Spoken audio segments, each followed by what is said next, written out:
Centuries of spiritual gurus have spread and perfected the practice of yoga, but has the American obsession with physical culture pushed yoga too far past its roots?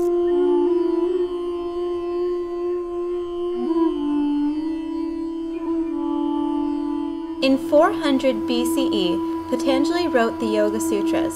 For the first time, long-standing spiritual and physical practices were recorded in an organized way, giving birth to the system of yoga, a way of life based on 8 principles called the 8 limbs.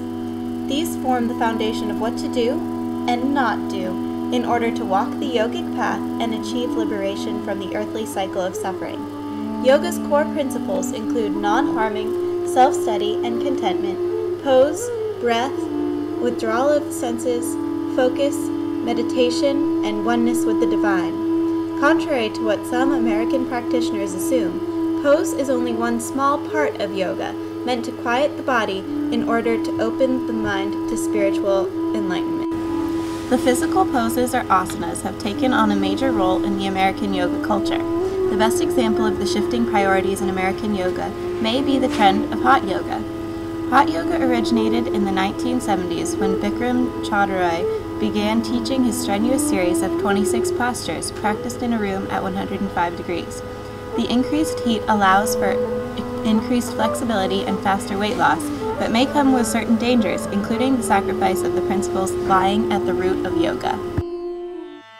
Our focus really is Hatha yoga, which means the physical yoga. I've always been an athlete and I like to sweat, so I like the movement, the heat. I feel like it opens up my muscles. Honestly, it's tougher for your stamina and your mind. It's more intense, more invigorating, more effort on push. I think probably hot yoga is better cardio because you're sweating and I feel like you're moving around more.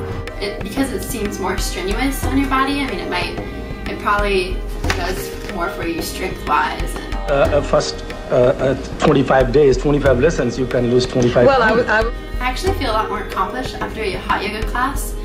Just because I feel like you can feel your body more.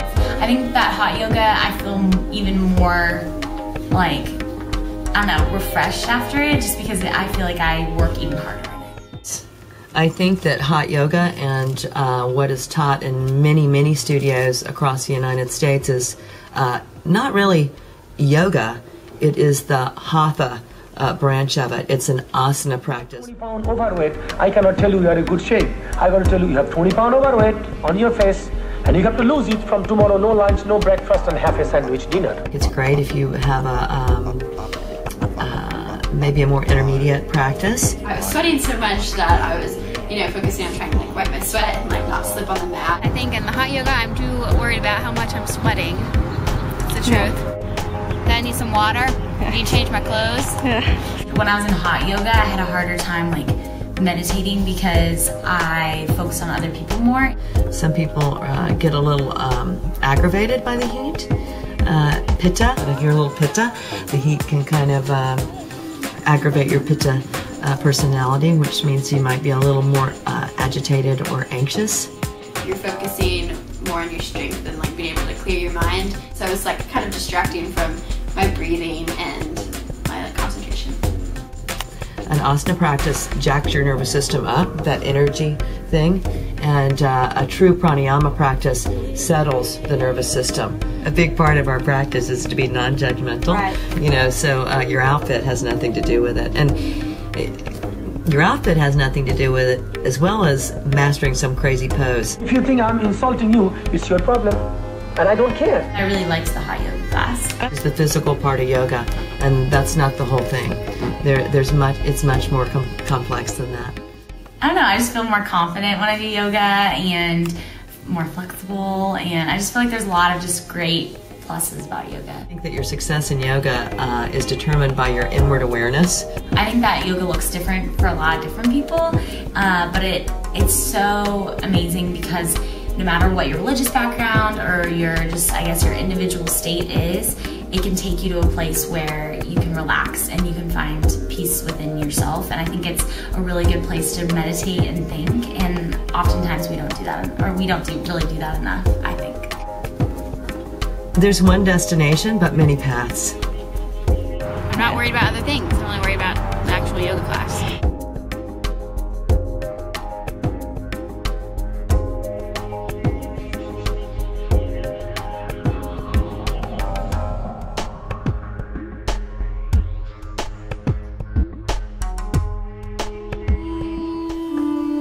Yoga to me is a way of life. It's not, when I came to yoga, it was all about the physical, which most people, that's how they come to it. But as I've aged, I've found many other benefits of yoga.